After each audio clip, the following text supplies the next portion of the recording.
Eny ary de tonga amin'ny fampianarana manaraka indray zany tsika zao fa miarahaba antsika rehetrarehetra tafahoana eto amin'ity fampianarana eto indray zany tsika rehetrarehetra. Am'izao tsika de mbola ao amin'ny fampidirana faharoa ihany aloha tsika am'izao fotoana zao ary ny hitantsika farany tam'izay de mikasika le hoe aoka ny fiainantsika ho matematika, zany hoe aoka ny fiainantsika ho FDX mira AX plus B de teo moa dia mety tonga sainana hoe de ahoana ary zany nefa siansa anie tsy afaka miaraka amin'ny fivavahana e. Zay zao no an-tsainao sy ny eritreritranao nefa zay no ambary eto ankehitriny ary zany indrindra age no nahatonga ny le lehilahy ny tenana hoe izy ary namako de nambara misifa ny namanao izy dia vitsy ary mbola mifatotra. Zany hoe amintsika de maro izay mandany vola aman-karena amin'ny siansa, mianatra siansa nefany tsy mifandray amin'ny fivavahana zay ataonao koa izy io. Zany no ilazako anao fa vitsy no afaka hiteny hoe mifandray tsara reo ary vitsy no ho namanao am'izany. Manaraka zany ihany koa dia misy ny atao hoe voato sy voafidy ho amin'ny fiainana tsy manam-pahatam-perana hitantsika teo aloha ary misy ny voato fa tsy voafidy ho am'izany ary misy ny tsy voato tsy voafidy mihitsy. Reny olona reny koa ireny koa dia tsy afa-miala amin'ny fiainana matematika. Reny olona reny zany hoe tsy afa-miala amin'ny fiainana lojika koa reny, tsy afa-miala amin'le hoe fiainana hoe FDX mira AX pina B. Nefa tsy fantats'izy reny mihitsy zany tsy fahafahana miala zany ka manao ankeriny zareo ary de zany fanaovana ankeriny zany no tsy maintsy mitondra reny olo reny ho amin'ny fiainana fahafatesana mandrakizay. Tsy maintsy mitondra amin'ireny olona reny ho amin'ny fahafatesana mandrakizay satria tsy maintsy mandika lalàna izy ireny. Ka ny hoe mandika lalàna de tsy mahay mandanja ny tontolo iainany ka manimba sy manapotika ary manakorotana ny firindran'ny zavaboary. Fa ny voato tsy voafidy ho amin'ny fiainana tsy manam-pahatam-perana kosa de miaina amin'ny matematika izy, zany hoe miaina amin'ny lojika izy, zany hoe miaina amin'ny FDX mira AX pina B raha io no raisintsika satria nampianarina ho amin'izany izy ireo ary zany dia tsy maintsy mitondra ho amin'ny fiainana tsy manam-pahatam-perana satria tsy maintsy mankatoa ny lalàna vao afaka iaina amin'izany. Ka ny hoe mankatoa ny lalàna de mahay mandanja ny tontolo iainana ozy tsika tsy manimba, tsy manapotika, tsy manakorotana ny voajanahary fa manana le atao hoe amin'le teny frantsay hoe disposition à raisonner juste na hoe lozika naturelle. Satria ny teny hoe lojika na hoe lojika de avy amin'ny teny grika hoe lozike na hoe de logos zay midika hoe raison. Ary tsika mahalala hoe ny fanahy no manavaka ny olona amin'ny biby de amin'ny teny frantsay hoe la raison distingue de l'homme de l'animal. La raison distingue l'homme de l'animal. Koa dia lozika ary ny mianatra ny ato sy fotony lalàna sy ny faminaniana, zany hoe lozika ny mankatoa ny lalàna sy ny faminaniana. Zany hoe lozika zany ny fiainana tsy manam-pahatam-perana, lozika zany. Araka zany de tonga ho azy tahaka ny tsiparifary miara-maniry amin'ny vary ny hoe lozika ho aminy ny tsy mianatra ny ato sy fotony lalàna sy ny faminaniana zany hoe tonga ho azy ao ko le hoe lôjika ho aminy zany tsy mahalala ny ato sy fotalala sy mifaminaniana lasa lôjika ho aminy ko ny mandika lalàna lasa lôjika ho aminy zany fampatesana mandrak'izay arak'izany ihany ko misy ireo zavatra roa reo satria nisy Adama ary nisy ny menarana ny piran'ireo ary nisy ko kaina sy Seta ka kaina dia avy amin'ny menarana ary Seta dia avy amin'ny Adama ary avy amin'ny kaina ny taranaka voaozina fa avy amin'ny Seta kosa ny taranaka voata araka ny voasoratra amin'ny Genesis 4:1 ka hatramin'ny 5 tsy vakitsika tsy fa vakitsika izy io sy ny Genesis 4 andininy 4:20 ka hatramin'ny 4:20 io vakitsika vetivety aloha izy io.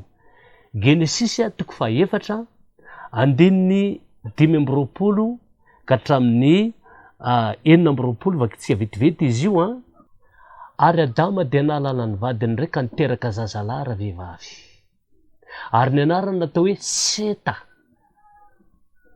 na hoe solo zany hoe solony abela zany fa ilay nahary ho izy efa nanome ahy zanaka anankiray koa ho solony abela satria ny vonoany kaina izy ary Seta koa niteraka zazalahy ary anarany nataony hoe Enosy. Noho izany zany dia izao misy ikambanany nefa i Adama sy ny menarana dia Eva nampikambana azy ireo ary Adama dia noforoan'ilay nahary ho mpifehy ny zavatra rehetra ary menarana dia noforoan'ilay nahary ho fehezina raha mamaky atsika ny Genesis 1 andininy 7:20 ka hatramin'ny 4:20 efa mivakitsika io teo hoe aoka miteraha maro mameno ny tany dia anareo anjaka amin'ny biby rehetrarehetra sy ny zava-mananaina rehetrarehetra koa rehefa nikambana ary i Adama sy ny rehefa nikambana Adama sy ny menarana dia tsy maintsy niena ny herin'ny Adama zany hoe niena ny lôjikan'ny Adama ka tsy maintsy nandray ozina koa i Adama zany hoe tsy maintsy nanaiky ny abibiana zany hoe tsy maintsy nandika lalàna zany hoe tsy maintsy nandalo ny fahafatesana izay atao hoe fahafatesana voalohany ary dia teo ny nahatonga ny hoe mianatra aloha vao mahalala mba ho amin'ny fiainana tsy manam-pahatam-perana zany nahatonga ny Joba 4:1 Joba 4:1 hoe zao mivoasoratra amin'izany ny olona tera-behivavy dia vitsy andro sady votom-pahoriana dia mbola manambarana zany tsy ny Jaona 1 andininy 1 ka hatramin'ny 12 zao ny nambaran'ny Misia tamin'izany fotoan'androny ary nisy fariseo nakeo anankiray teo amin'ny natao hoe Nikodemosy mpanapaka amin'ny Joda izy io izy dia nakao Mesia noho ny alina ka nanao taminy hoe rabe fantatray fa mpampianatra avy amin'ilay nahary ianao fa tsy misy olona mahay manao zany famantarana ataonao zao famantarana ataonao zao raha tsy ilay nahary momba azy. Mesia namalika anao taminy hoe lazaiko aminao marina dia marina tokoa raha tsy ateraka indray zany hoe raha tsy ateraka avy any ambony olona dia tsy mahazo mahita ny fanjakan'ilay nahary. Ho Nikodemosy taminy ataony olona ahoana no ateraka rehefa lehibe moa mahazo miditra any an-kibon-dreniny va izy sa izy ka ateraka zany hoe nandray an'izay bety mahafotsiny zany araka ny fisainana ety ambany zany ny ty Nikodemosy ny Mesia namaly azy hoe lazaiko aminao marina dia marina tokoa raha misy olona tsy ateraky ny rano sy ny fanahy dia tsy mahazo miditra amin'ny fanjakan'ilay nahary izy zay ateraky ny nofo dia nofo ary zay ateraky ny fanahy dia fanahy aza gaga noho ny lazako taminao hoe tsy maintsy ateraka indray na hoe tsy maintsy ateraka avy any ambony ianareo ny rivotra ane mitsoka am'izay tiany ary renareo feony nefa tsy fantatrao zay iaviny na zay aleny dia tahaka an'izany zay rehetra ateraka ny fanahy tsy nrehetra ny tsofiny fa zay ateraka ny zay ateraky ny fanahy de ateraka ny fanahy, misy tsy ateraky ny fanahy. Nikodemosy namalika anao taminy hoe atao ahoana ny atonga zany zavatra zany? Mesia namaly azy ka nanao hoe zao ny teny Mesia taminy, ianao va no mpampianatra ny zanak'Israely na mpampianatry ny Joda ka tsy mahalala an'izany zavatra any? Ianao ne mpampianatra Toranga ianao hoe ahoana tsy afantatra an'izany ianao? Lazaiko aminao marina de marina tokoa zay fantatray io izy Mesia lazainay ary zay hitanay no ambaranay, nefa fanambaranay tsy raisinareo. Raha ny zavatra te hatana aza no lazaiko taminareo izy Mesia ka tsy inonareo, ahoana ny inonareo raha milaza aminareo ny zavatra any an-danitra? De mijanona tsy eo tsika. Zany hoe tsy vita ny mamaky fotsiny fa tsy maintsy ateraka avy any ambony ianao. Zany hoe misy tsy maintsy arahana zany, zay vao mahafantatra izany zany ianao. Ary koa izany fikambanana nisy tamin'ny Adama sy ny menarana, satria tsy maintsy tafakambana zany izy ny Adama sy menarana zao ireo zany fikambanana nisy tamin'ny Adama sy menarana zany de tsy maintsy nampisery ihany koa ho an'ny menarana. Zany hoe nampisy lozika ho an'ny menarana ka tsy maintsy nandray apahapitahina ny menarana. Zany hoe tsy maintsy niena zany ny abibina tao amin'ny menarana. Zany hoe tsy maintsy nisy ampahandalana tsy nodikany menarana noho ny fikambanana tamin'ny Adama. Zany hoe tsy maintsy nandalo ny fahafatesana voalohany koa zany ny menarana, zay vao ho any amin'ny fahafatesana mandrakizay sy ny taranany.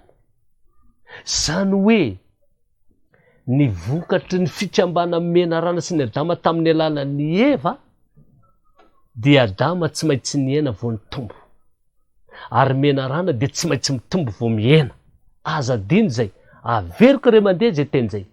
Ny vokatry ny fikambanan'ny Adama sy Eva, Adama sy menarana tamin'ny alalan'ny Eva de zao: i Adama sy ny taranany miena vao mitombo, ary menarana sy ny taranany mitombo vao miena.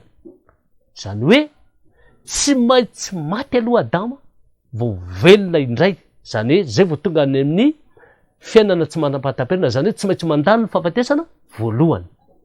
Ary menarana koa de tsy maintsy velona aloha vao faty indray. Zany hoe velona aloha vao any amin'ny fahafatesana mandrakizay. Zany rehetra zany no nahatonga ny voatsy voafidy ho an'ny fiainana tsy manam-pahatam-perana ho tsy maintsy mandalo ny fahafatesana voalohany, na tsy maintsy mandalo ny fanovana. Fanovana zany filazan'ny fahafatesana voalohany iny, zay vao makany amin'ny fiainana tsy manam-pahatam-perana. Ary zany koa no nahatonga ny tsy voatso tsy voafidy sy ny voatso fa tsy voafidy ho tsy maintsy mandalo ny fahafatesana voalohany ihany koa vao ho any amin'ny fahafatesana mandrakizay. Na ny vokatry ny fangaroan'ny Adama sy ny menarana de tsy maintsy mandalo ny fahafatesana voalohany vao amin'ny fahavelomana tsy manam-pahatam-perana i Adama sy ny taranany, ary tsy maintsy mandalo ny fahavelomana ny taranaky ny menarana vao ho amin'ny fahafatesana mandrakizay. Koa rehefa ampianarina ny antony sy fotin'ny lalàna sy ny faminaniana amin'ny alala Mesia ny voatsy voafidy rehetra manerana an'izao tontolo zao, tahaka an'izao efa ataoko zao, de mahalala tsara izy ireo fa matematika ny fahafatesana voalohany, na hoe lozika ny fahafatesana voalohany, ary matematika ny fiainana tsy manam-pahatam-perana, na lozika ny fiainana tsy manam-pahatam-perana.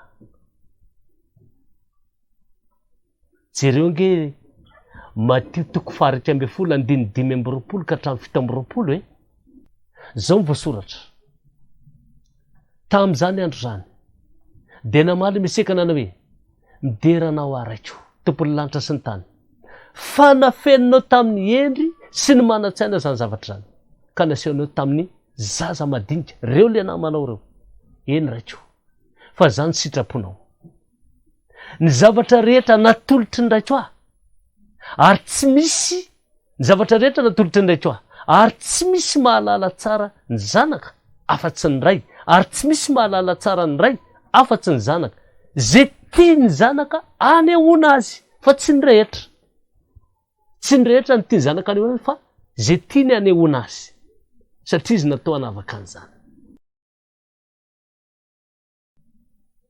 Ary rehefa tsy mahalala ny atsy sy fotony lalàna sy ny faminaniana tsy voantso tsy voafidy rehetra sy ny voatso fa tsy voafidy rehetra satria mandahy tsy mety mianatra ny atsy fotony lalàna sy ny faminaniana dia lasa matematika koa ny fahafatesana voalohany ho andry zareo. Zany hoe lasa lôzika koa ny fahavelomany sy ny fahafatesany voalohany ary dia lasa matematika koa ny fahafatesany mandrakizay. Zany hoe lasa lôzika koa ny fahafatesany mandrakizay.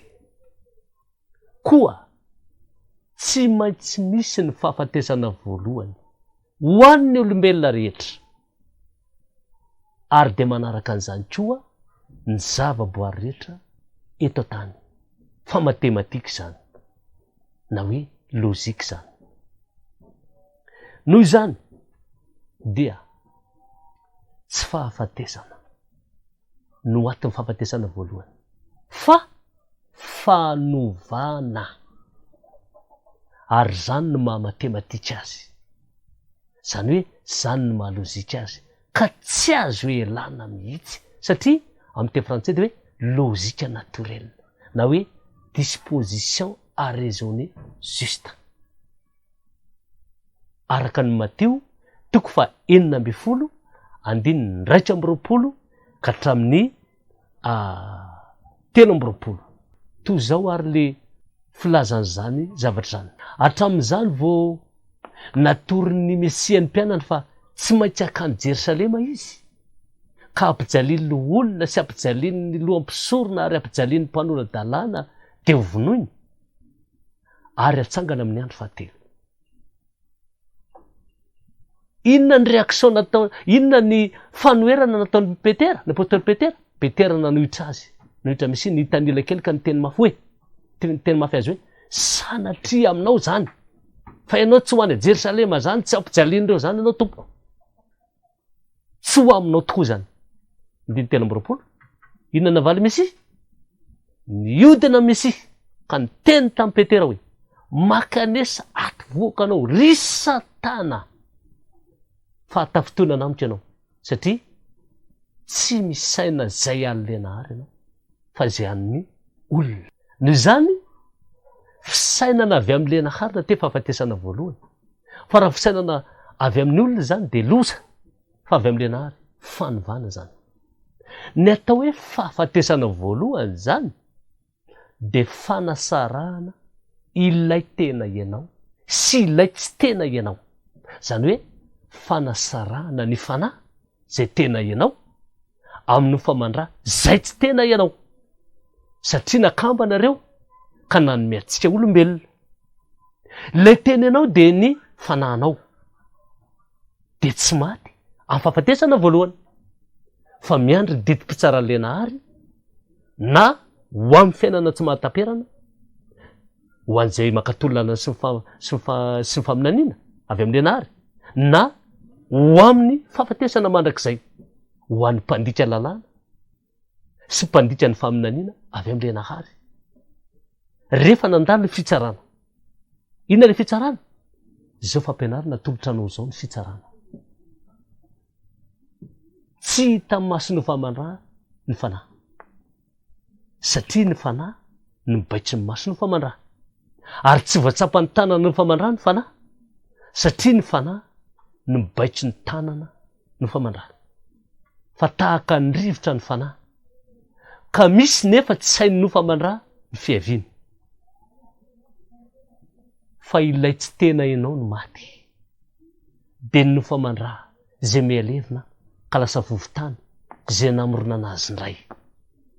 Zany no atiny antsoina azy hoe fahafatesana voalohany fa tsy fahafatesana manontolo na tsy fahafatesana mandrakizay.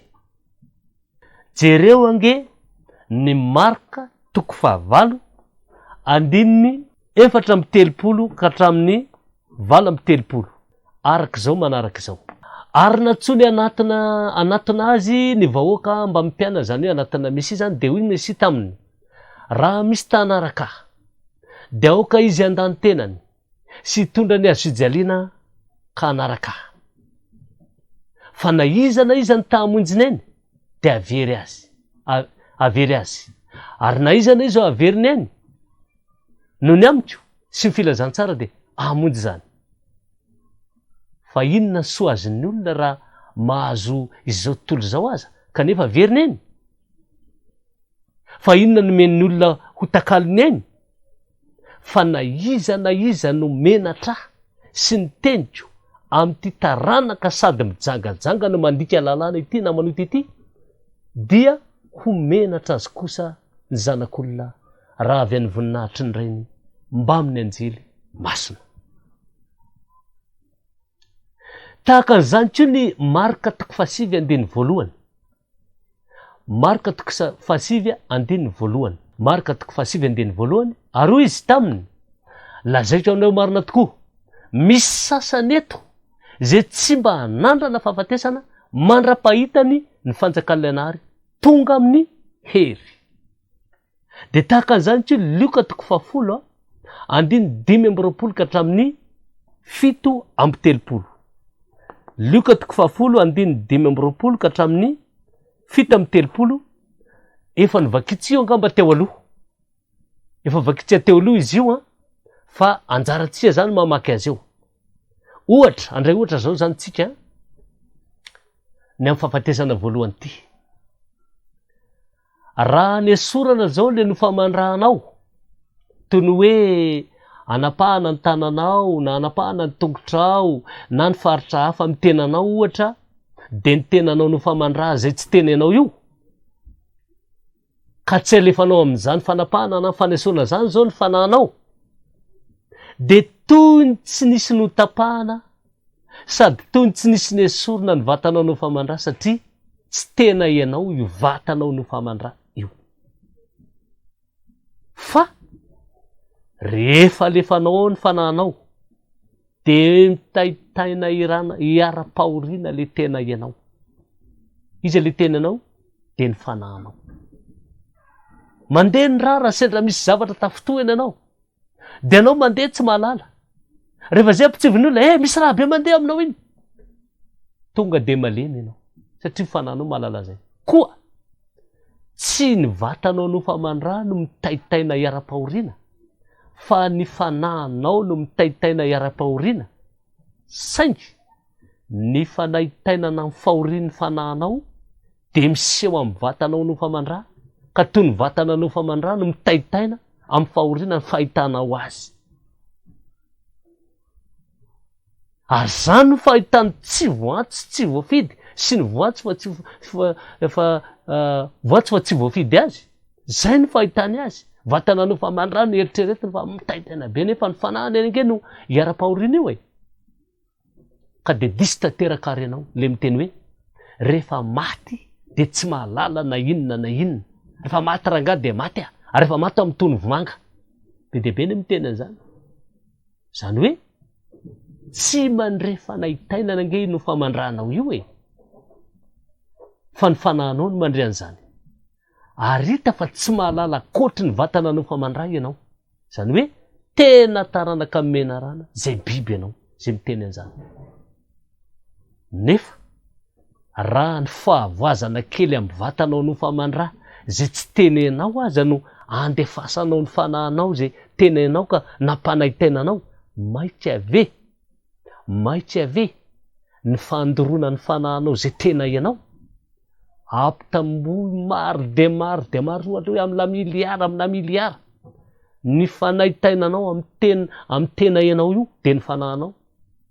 tam'izay naseho tamin'ny vatanao no famandra na aretiny io na fahavoazana zay tsy tenanao akory fa zany no miandry anao. Voafitaka mihitsy, tena voafita tanteraka ianao satria makafy ny fandikan-dalàna ka tsy mahalala ny matematika atsony, tsy mahalala ny lôzika atsony. Zany angeny nahatonga ny zanak'Israely rehefa mandika lalàna tsinary zareo tamin'izany tamin'ny andro Mosesy de tsy ny zanak'Israely angeny no vonoiny fa inona ny vonoina? Ny biby no novonoina, biby madio no manakaiky azy. Ino no iara-ny famonoana? Satria tsy ny zanak'Israely angeny no nandika lalàna fa ny abibiana tao aminy ka de nomena ny biby ny vokatry ny asany. Zany no iantsona ny zanak'Israely hoe voafidy ilay nahary satria ny biby no vonoina. Ohatra faharoa, tsy asitra amin'ity fahafatesana ty ihany. Raha omenao sakafo matsiro na ampitafianao amin'ny fitafiana tena tsara na ampisehoanao volabe sy ny sisa ny vatana no famandrahanao io, kanefa tsy alefanao amin'izany ny fanahinao zay tena ianao, de toy ny tsy misy ny sakafo matsiro sy ny fitafiana tena tsara ary volabe eo anatrehan'ny vatanao no famandraha zay tsy tena ianao. Raha vao marary fotsinao marary mafy, alefa ny sakafo be, alefa sakafo matsiro, alefa ny arenanao, alefa ny volanao, nga hitanao zany. Fa raha alefanao ny fanahinao zay tenanao, de fifaliana safinonika manenika anao satria lay tena ianao de ny fanahinao no misitraka an'izany. Saingy tsy tany maso no famandraha sy tsy voatsapany tanana no famandraha ny fanahy satria ny fanahy no mibaitry ny maso sy ny tanana no famandraha ka toy ny vatana no famandraha zay tsy teny ianao no misitraka le fifaliana amin'ny fijeriny tsy voafidy sy amin'ny fijeriny voatsy fa tsy voafidy an'izany. De ny famandraha ny very ny famahalana an'izany nefa ny fanahy ny angeny misitraka an'izany ka raha zavatra kely toy izany no ahitanao fifaliana, sakafo matsiro, fitafiana, volabe, zay aseho ny fanahinao zay tena ianao amin'ny vatanao no famandraha zay tsy tena ianao, maika ave fa ny fifaliana manontolo amin'ny fanahinao zay tena ianao ampitomboy be de be amina miliara ny fifalianao amin'ny tena ianao de ny fanahinao tam'izay niseho tamin'ny vatanao no famandraha na sakafo na fitafiana na volabe na diplôma sy ny sisa zay tsy teny ianao akory fa zany miandry anao raha makatolo lalàna sy ny faminaniana avy amin'ilay nahary ianao. Koa aza mety voafitaka ary ianao fa mianara tsara ary mino tsara fa tonga zao ny fotoana fampiariaririana lay teny ianao sy lay tsy tena ianao. Lay teny ianao de ny fanahinao de mangetaheta fa kataova-dalàna izy io mba ho amin'ny fiainana tsy manam-pahatamperana.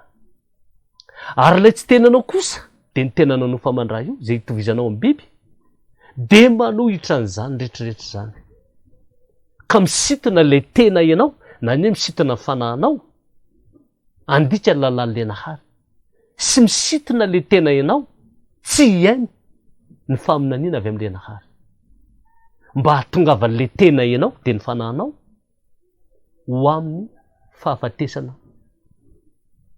mandrakizay na hoe ho amin'ny fahafatesana faharoa. Ka ho indrindra ny apôstôly Paoly amin'izany raha jevantsika ny Romanina 7 ny azavain'ny apôstôly Paoly amin'io. Romanina 7 5 ka hatramin'ny 5 lavalava io fa ezahantsika vakina aloha ny amin'izy io Romanina 7 5 ka hatramin'ny 5 zao ny azavain'ny apôstôly Paoly mitsiasitra ny fanahy sy no famandraha zay mifanohitra tanteraka nefa tafiana miaraka na ny voatsy tsy voafidy ho amin'ny fiainana tsy manam-pahatamperana na ny tsy voatsy tsy voafidy na ny voatsy fa tsy voafidy ho amin'ny fiainana tsy tsy manam-pahataperana. Zao ny fomba fanazavana namezan'ny apôstôly Paoly azy. Fa fony tao amin'ny nofo sika ozy ny apôstôly Paoly de ny filan'ny fanditran-dalàna na ny filan'ny otana no etsehan'ny fifehezan'ny lalàna.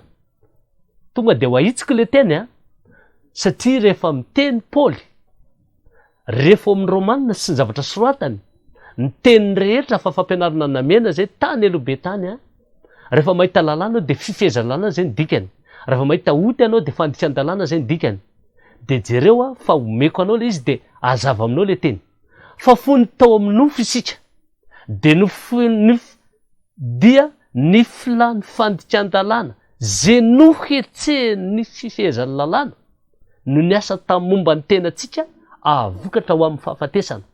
Satria fifehezan'ny lalàna nge mahatonga andika lalàna foana andinenina ko ankehitriny de efa afaka tamin'ny fifehezan'ny lalàna isika fa tsy ny lalàna. Tsy hoe de afaka hoe esorona miala amitsika hoe tsy aza hoe tonga de tsy ilaina ntsony zany hoe mamono olona, tsy ilaina ntsony zany hoe aza mamono olona, aza mijangajanga. Fa afaka tamin'ny fifehezana zany tsika satria matiny am'izay nezonana atsika ka de manompo amin'ny avoazam-panahy isika fa tsy amin'ny aelatsoratra. Ina dikan'izany? Fantatra tsara ny atiny sy fotiny lalàna zay nomena atsika fa tsy miakina amin'ny soratra kory ka amaky anao Genesika hatramin'ny Apokalipsy 9:10. Inona ary no lazaitsika?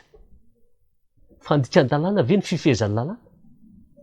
Sanatria zany. Kanefa tsy nahalala fanditran-dalàna raha tsy tamin'ny fifehezan'ny lalàna. Raha tsy ny fehezana any tsy mahalala hoe mandika lalàna satria tsy fantatra akory ny fitsiriritana raha tsy ny fifehezan'ny lalàna no hoe ty le fifehezan'ny lalàna ty aza mitsiriritra fifehezan'ny lalàna zany. Exodus 4:7 misy an'izay. Fa io didio zany hoe io fifehezana io de nentin'ny fanditran-dalàna nampihetsika ny fitsiriritana rehetra tato anatiko. Fa maty ny fanditran-dalàna raha tsy misy ny fifehezan'ny lalàna. Tana? Ary zaho de velona tsy nanan-dalàna fa iny. Zany hoe velona tsy ny fehezan'ny lalàna, zany hoe tsy tahaka ny Joda zany fa iny tahaka ny Joda mihitsy zany fa iny. Velona tsy nanan-dalàna fa iny. Fa rehefa tonga kosa ny didy, zany hoe fifehezana, velona indray le fanditran-dalàna de maty aho izy. Ary ny didy zay natao ahazoana fiainana de hitako fa nahatonga fahafatesana tamity kosa. Fa io didy io de nentin'ny fanditran-dalàna namitaka sy nahafaty ahy.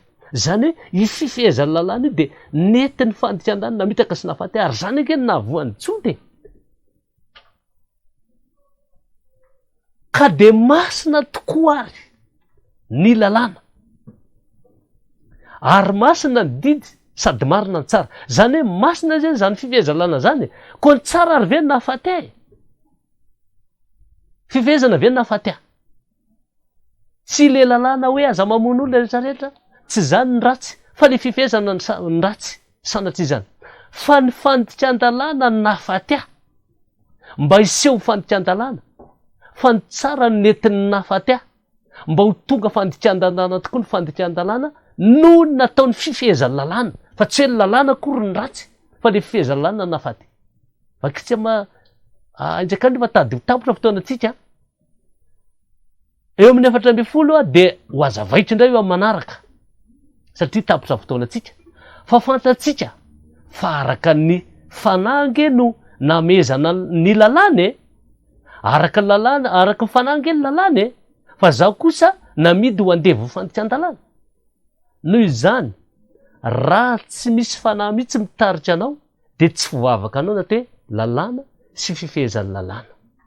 Noho izany zany de zao ho azavaitsika amin'ny manaraka ny tohin'io zany fa nijanona atsika eo amin'ny Romanina 7 Romanina 7 de ny 9:4 no janona atsika farany de ho azavaitsika ihany ny amin'io ny amin'ny hoe lalàna sy fifehezan'ny lalàna. Fa raha voavaka anao zay rehefa mamaky ny tenin'ny apôstôly Paoly ianao de tsy ho voafitaka ntsony. Noho izany tsy ny lalàna akory ratsy fa ny fifehezana. Ka mba hahatonga anao tsy voafehy, tsy feheziny lalàna de naro ny atsy fotony lalàna de tsy fehezina tsony ianao zay fa mandeha ho azy ilay lalàna.